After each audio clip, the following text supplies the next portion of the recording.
Hey, have you ever wanted to take a dive into the deepest parts of the ocean? Well, today, you're gonna have this opportunity. Now, how good are you at holding your breath? Not that good? Well, not to worry. Hop aboard my submersible craft and join me in the voyage to the depths. Ready? Ooh, let's dive. Right now, just below the surface, you see that life is thriving here. Fish and marine animals abound, and hey there, swimmers are waving at us. But we won't be staying here for long. Bye-bye. At 65 feet, there's a whole new world opening before your eyes. Shallow coral reefs are standing beautifully not far from the shore.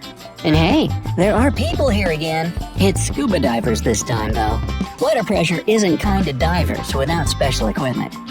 130 feet is the depths where we say goodbye even to recreational scuba divers. It's the maximum allowed for them. Take care, guys. 200 feet, and here's the first orca. These whales inhabit the relatively shallow waters of almost every sea and ocean in the world. Did you know that they're the apex predators, by the way? It means they have no natural enemies, and no one can take them down. At 230 feet, we meet whale sharks, the largest known fish species, weighing up to 60 tons. And they're also quite long livers. Well, yeah, I guess their livers are long at that. But actually, it's about their life expectancy. They can live about 130 years. Now, look outside. If you're a scuba diver, it's a real pro. Because at 330 feet, they'll have to be very cautious not to get decompression sickness. It occurs if you rise too quickly to the surface. And if you're lucky, you can also see a giant Pacific octopus. It dwells in cool water starting this deep and going down as far as 6,600 feet.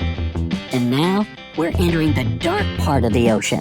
At 490 feet, just 1% of the light from the surface reaches us. All the rest is absorbed by water. Everything that's deeper will get darker and darker still. Oh look, at about 660 feet, there's a giant oarfish circling our submersible. These creatures are believed to be the source of all sea serpent sightings and also a lot of alliteration. Sometimes they swim up to the surface and freak out sailors and swimmers. No wonder. These fish can reach 36 feet in length, enough to scare the heck out of me, for example. Okay, now we're at 980 feet. And wait, what's that huge and gangling thing out there? Oh, I get it. It's a Japanese spider crab. Why a spider, you ask?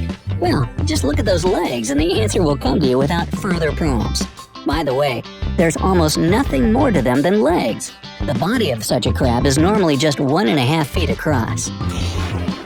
Going deeper now, and at 1,640 feet, you're going to see the last of the blue whales.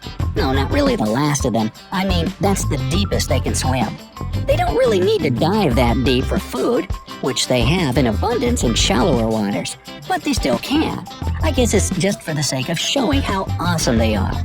After all, they're the largest creatures in the history of Earth, both in the sea and on land. Shh, you hear this? These are the sounds fin whales are making to talk to their friends many miles away. They can do this thanks to the SOFAR channel, or deep sea channel, that generally starts at 1,970 feet, but can vary in depth. It's a layer of water where the speed of sound is at its minimum, and sound waves can go thousands of miles before disappearing. At the depth of 2,723 feet, we have reached the point where the Burj Khalifa, the tallest building in the world, would not even show its tip on the surface if it were put underwater. Now we're entering the really interesting part of the ocean, where no sunlight reaches us and strange creatures dwell. One of those is the giant squid. Yes, that legendary type. It inhabits the depths of 2,950 feet. Just imagine a creature with eyes the size of frisbees. Sperm whales hunt down these beasts, but they certainly can fight back. What a sight it would be to see such an encounter. And that's where pitch darkness finally falls on us, the midnight zone. The pressure here is so huge that if you somehow end up being here without a submersible, well, you'll simply be crushed in a couple of seconds. And that without seeing a thing too. Not the best of prospects. Anyway, at 3,600 feet, there's West Mata, one of the deepest ocean volcanoes in the world. Its last eruption was in 2009, and it was even filmed by a remotely operated vehicle. 4,200 feet down below, and we see the ferocious great white sharks. These ultimate predators feel great at such a depth. Their eyesight is rather poor, and they navigate by scent, so they really don't need sunlight to hunt down their prey. I don't see you, but I'll still eat you. Also, the leatherback turtles, the largest turtles in the world, dive at the same depth. I wonder if they do it to tease the great whites. Oh, see those huge nets? That's because we're now at the depth of 4,900 feet, where the catch-all fishing method is used. The nets are here to be dragged along the ocean floor, catching everything unfortunate enough to be caught. I'll let you decide how detrimental this is to the ocean life here. At 6,000 feet, if we were in the Grand Canyon, we'd be sitting at its lowest and deepest point. Imagine that all the crevasses have been thoroughly filled with water, and you'll get the perfect picture. Now, if we're really careful, then at the depth of 6,600 feet, we'll be able to see the black dragonfish, a nightmarish creature that dwells in the deep and dark parts of the ocean. And trust me, it's better off staying right here. It looks like something from a horror movie, and I'd rather it never cross my path. At 7,400 feet, we'll be saying goodbye to sperm whales. This is the deepest point they can dive, and frankly, they have no real business at such a depth.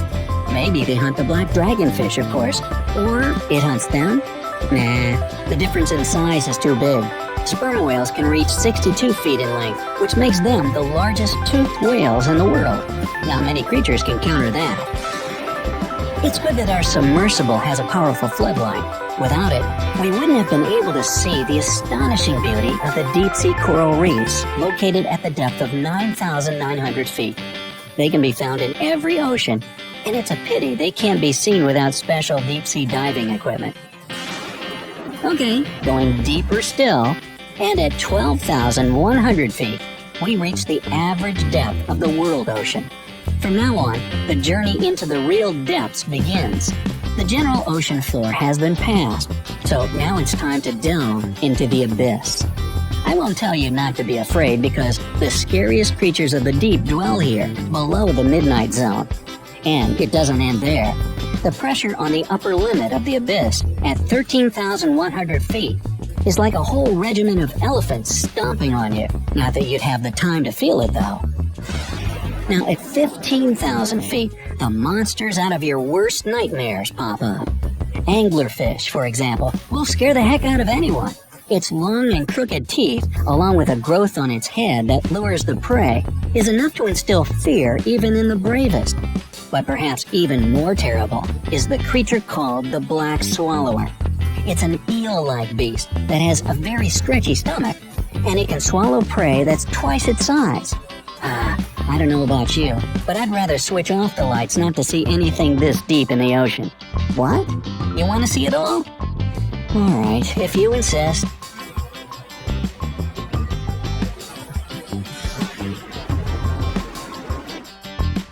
Look down below, and you're going to see the deepest shipwreck ever found. SS Rio Grande in the South Atlantic sunk in 1941 and went as low as 18,900 feet.